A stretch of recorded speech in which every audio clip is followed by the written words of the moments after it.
This is the 2020 Tesla Model Y, and that is the 2013 Ford Edge. We love them both, but for totally different reasons, and you would think that they have nothing to do with each other, but they're more similar than you might think. We're going to talk about how they ride, we're going to talk about the costs of each, and we're going to reveal whether or not it was the right financial decision for us, and if we think it would be the right one for you. Which one has more space and rides better? The answers may surprise you. Stay tuned on Both Family EV. We're going to walk through both. We're going to show you the insides and outs. We're going to talk about why we're selling the Edge, and we're going to tell you about the numbers. This is going to be a fun one. I'm going to give you all of my impressions, so stay tuned. Both Family EV is next.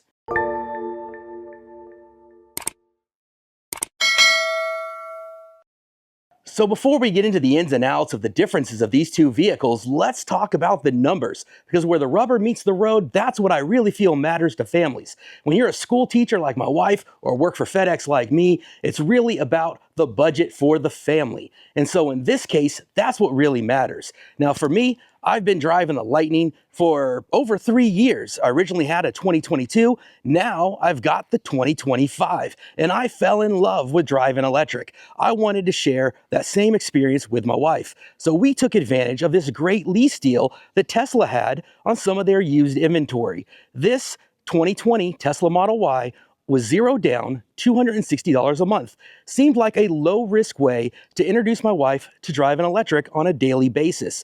This vehicle, of course, has a lot of the stuff that would be perfect for a first-time EV owner. We're going to talk about some of those costs in a little bit, but at a basic level, it is a great way for a first-time EV owner to have the most simple experience. She's already taken a road trip all the way down to Disneyland, and it worked flawlessly. Now at $260, that is more than a vehicle with no car payment. But there is some savings there because we're not paying for fuel. We do have solar panels, and we'll talk about that in a little bit more when we talk about the fueling cost. But there's an offset there when it comes to insurance. Insuring the 2013 is a little bit more cost effective than the 2020. And of course, with an electric vehicle like a Tesla, that also comes with a premium. So everything is about a balance. Let's talk a bit about the Edge. We have absolutely no complaints about the Edge. It is a 12, 13-year-old car that we have had close to zero maintenance problems with. And I've kept the receipts. So we have done all of the maintenance with it. And I've had like an evap problem once that we had to repair. And we had a coolant issue that was maybe $800 that we had to fix. We've changed the tires, we've done the oil changes, we've done the transmission. I'm actually going to do that today, so I'll take you along for that ride to see the cost of the oil and the transmission fluid.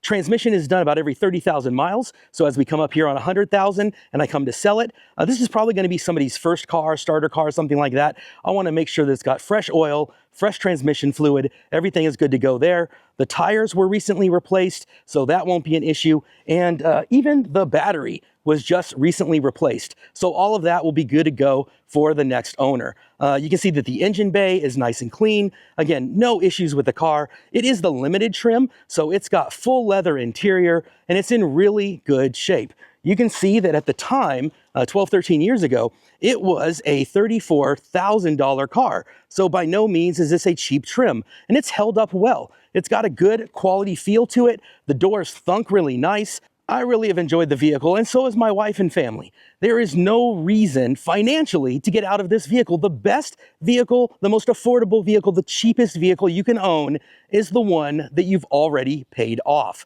So let me start with that. Should you buy an EV? Should you buy a new vehicle, even a used vehicle?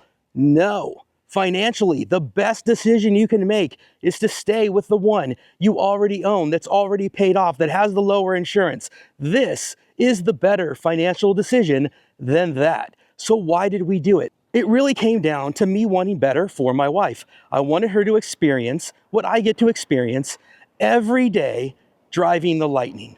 Just to be clear, the Model Y will never compare to the experience of the Lightning. But I digress. Back to the video. And I thought it was important that she have some type of experience and familiarity with driving electric.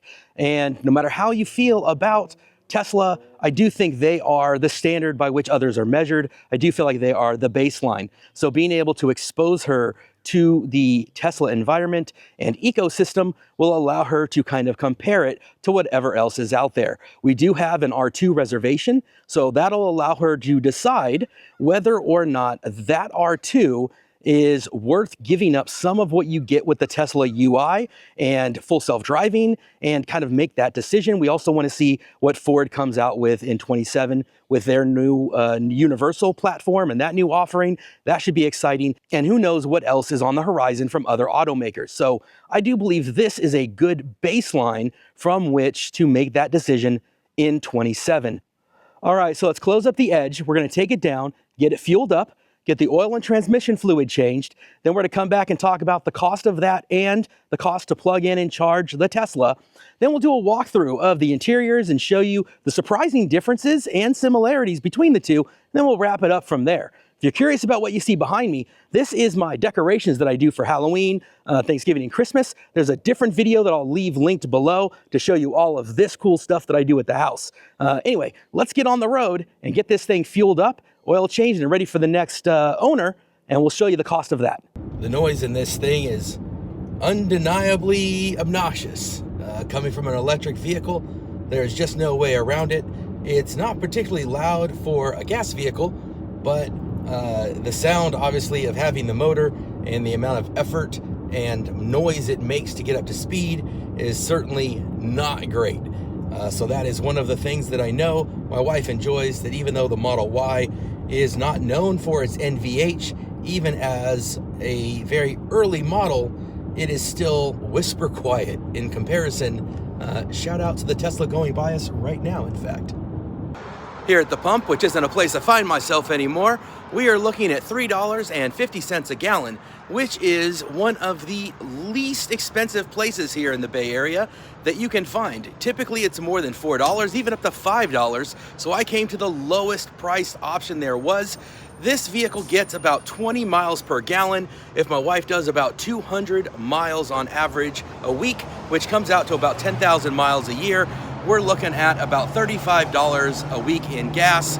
That is the cost for this beast right here. Not bad, actually, to be honest with you, for a car that has about 100,000 miles and is as old as it is. It's served us well, but nonetheless, not the same as plugging it in at home and the convenience of not having to go to a gas station. And it's not just the time that you spend filling it up at the pump.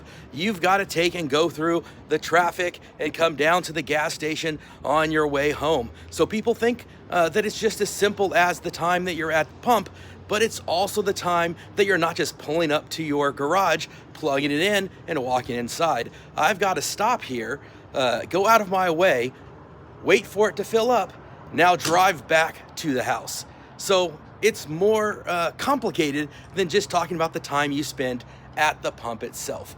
And of course, the price is the big difference. If you're not paying for supercharging or fast charging at an EA or EVgo, if you're just able to plug it at home, especially for us with solar, it's a huge, huge savings. So let's talk more about that. This is more typical of the area, almost $1 higher here at the 76 station. So I don't usually come over here. Of course, one of the other things about a vehicle is the oil change. This is something that we will no longer have to do. How expensive is an oil change? Well, that depends. If you do it at home, you can do it for a pretty affordable price. I'm well past the time when I'm going to put this thing up on a lift or car jacks and do my own oil. So I bring it to places like this and we get an oil change. Okay, we're all wrapped up. We had $70 for the oil change. Also another $120 for the automatic transmission fluid. That needs to be done every 30,000 miles. I didn't want to have the new owner of the vehicle have to worry about that, so we got that knocked out as well. So again, just a couple charges that wouldn't have to worry about in the new Tesla. So that's just something to also factor in to the cost of ownership. So let's head home and do a walkthrough of the two different vehicles and talk about the interior space and some things that you might not think would be as different as they are for similar size vehicles. It might surprise you which vehicle comes out on top here. Back home with the Tesla though, it's a totally different story. You can see here with my solar panels that I'm producing my own energy. And with my own charging, it's a totally different situation where I'm break even for the year. Now that won't be the case next year. With two EVs, the Lightning and the Tesla, I will go over a bit, so the calculus will change. But for this year, I will have no cost for charging up either the Lightning or the Tesla, and I'm paying no electricity bill. As of right now, and I'll show you the numbers, I'm entirely break even, which is great. That means I have zero cost for fuel. Now, let's assume that I do have some cost. It's about 34 cents per kilowatt hour overnight. I'm getting 4 miles per kilowatt hour with the Tesla, and that same 200 miles is going to cost me about $17 if I pay full price, which I don't, because what happens is I'm taking and generating solar during peak hours, which I'm sending back to the grid right now. So what you can see is I'm getting retail rates at 1.5 times value and then charging overnight when the cost is half. So that means even if I do have to pay for it, I'm still not really paying that $17. So worst case scenario, I'm paying half the cost, but in reality, it's more like, I don't know, a third, maybe a quarter. And in the best case scenario like this year, I'm paying nothing at all. So that's one of the things you gotta factor in. And of course, unlike having to seek out a gas station, usually my wife just pulls right in here to the garage. We've got the charger right here. We pull in, open up the charge port door, plug it in overnight, and we go to sleep. And that's where the time savings comes into play. You're already home with your family. Now, surprisingly, these two vehicles are very similar in size. In fact, they're almost identical, give or take a few inches here or there. Now, how they use that size is very different. So let's do a walkthrough and look at them. With the fronts of these two cars lined up pretty well, you can see the more blunt and taller nose of the Edge does sit a bit taller than the Model Y, and as we go over the silhouette of the vehicle in general, it does sit slightly higher, and you get a feel for that as you're riding in it as well. As we continue to trace along the vehicle and go over towards the back, you can see that the tailgate, again, is very similar in terms of where it ends with the vehicle, and as we circle around to the back seat area, you'll see that the space is where you start to see a big difference. So let's circle around here and start to look at the differences in cargo space, because this is where you're going to start to see some differences in terms of how that space is used between cargo space and passenger space in these two vehicles. Let's take a closer look. Starting out here in the Edge, you can see that there's plenty of room back here for groceries. You've got this little net for holding things. You've got a little stuffed elephant back here. Notice the space between the elephant and the back of the cargo area. Now let's take and move this. And if you look really quick underneath here, you've got the area for a spare tire. No such spare tire as we go over here to the Model Y. Of course, what we see with the Model Y, though, is you've got this extra cargo space where you can hold things. And you've, of course, got the extra space on the sides as well for holding some things. Let's look at that stuffed elephant again. Look at the difference in space. You've got much more space here for holding additional groceries and things in the back of the Model Y with the stuffed elephant. That is a pretty dramatic difference here. Now, look at the height, though. The height is much more limited. If you were to take this elephant and stand it on its hind legs, you can see that because of the shape, this is going to hit its head on the glass if it was much taller. As compared to the space back here, there is considerably more space vertically. So again, how they use this interior space is dramatically different. We have more height and we have far less depth in this cargo area. Where we find it come back, though, is with the space in the passenger compartment as well as with the width. Let's talk about that. So I'm not sure if you'll be able to appreciate from inside the vehicle the way the exterior shape really does impact the internal space. You can see on the outside of the Edge the way that the slope here is nice and straight, and it doesn't cut into the interior space in the same way that the curves on the Y do that are there for the aerodynamics. As we walk forward here, we're going to go ahead and flip around and see if it's more noticeable from the back and see what you think here. Notice the way that that curve really does cut into the width and the shoulder space available for the passengers. And this impacts not just the backseat folks, but all the way up to the driver and the front passenger as well. Over here with the Edge, you really don't have that problem, and it's noticeable from inside the vehicle. As we enter the Model Y, you're going to see this beautiful white interior. Some people worry about that. Let me tell you, it does come clean relatively easy. You'll see some nicks and scuffs and things from the kids in the back, but overall, this will come clean and stay clean if you stay on top of it. Now, as we go inside, you're going to see that there is just the center console screen and not a main driver display. For some people, this minimalistic look is a deal breaker. My wife has been able to get used to it. I think that it's something you have to test drive and see for yourself what you think, but I don't think it's a deal breaker for me. Now in the front seat, there's plenty of space here, and the Model Y seats are very comfortable. In fact, I've got one that I use as my office chair. I've got a video with my new studio setup for both the channel and the podcast. If you haven't seen that yet, I'll use a link in the description so you can check that video out, please do. But if you've got two people in here that both like the armrest, it is a little tight in terms of the width, and it is noticeable compared to the Edge.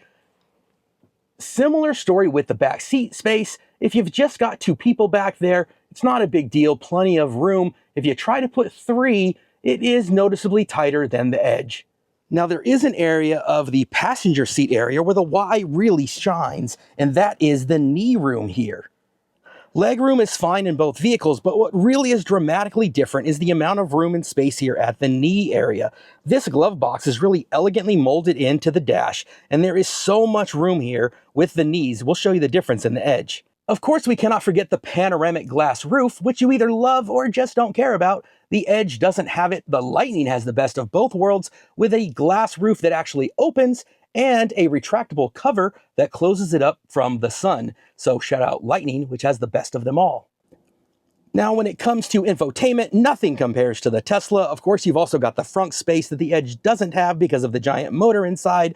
V6 is nice, but electric motors are far better on every regard in terms of performance, and freeing up all that front space is amazing.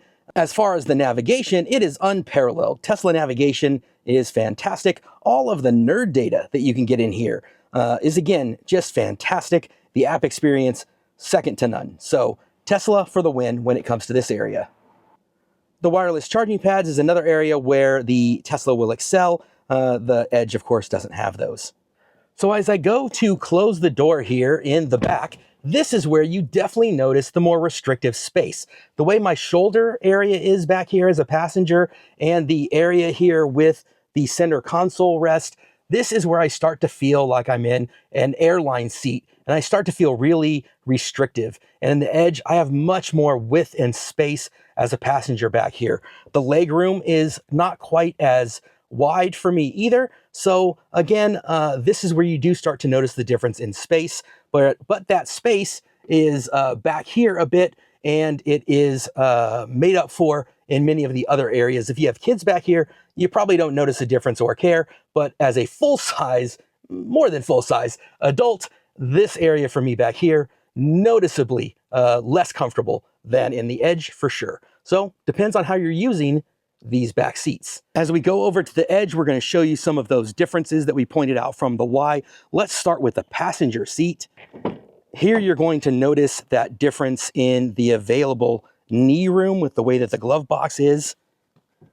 So this is just the design difference here. It's not that there's not enough room, and I've got plenty of leg room here, but the way that this console is not pushed back the way it is in a Tesla all the way to here, this would be straight down in the Tesla. The way that this bulges out like this cuts into my knee room substantially and is incredibly noticeable.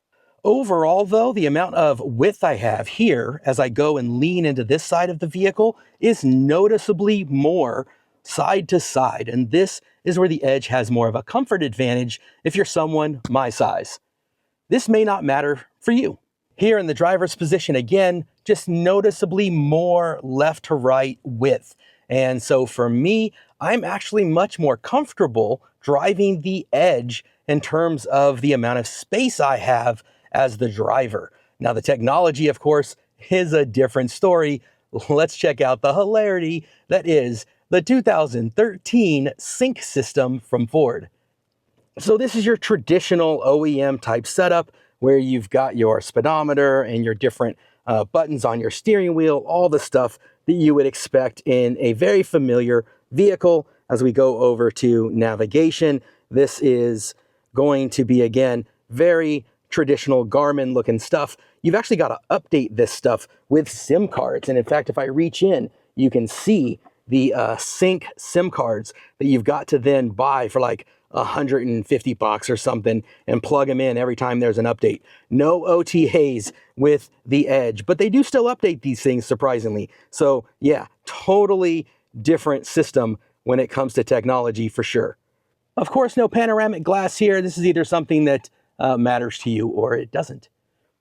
Now here in the back seat of the Edge, I've got plenty of room from left to right. It's so much more comfortable, but oddly where this one is different is the floor of it is a little bit higher. So it kind of puts my knees up a little bit more than the Model Y. So I guess if you're really tall, it's less comfortable in the Edge. If you're wide, it's less comfortable in the Y.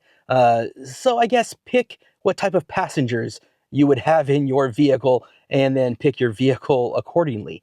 But otherwise, again, if you typically have kids in the back, it really doesn't matter.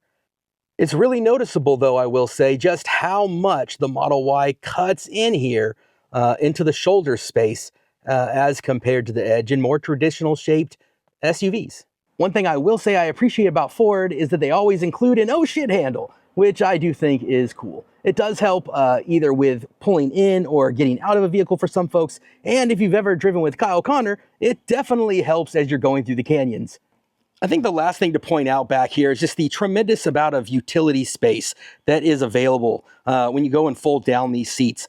Being that this is the Limited, there is automatic buttons back here. So you can see down goes those seats, down goes, oh, let me press that again, and down goes that seat. You can just see the tremendous amount of space. If you want to head to IKEA or get your Christmas tree back here, so much space available for you if you needed for cargo or car camping, which I just don't imagine you doing in an Edge, especially a 2013 Edge. But again, so much space. And when you're talking about that extra width that you might have available and that extra height from this shape, this is very utilitarian and very helpful if you were to, say, be moving for college or something like that. I mean, just look at the space available. Now let's go over and look at the Y.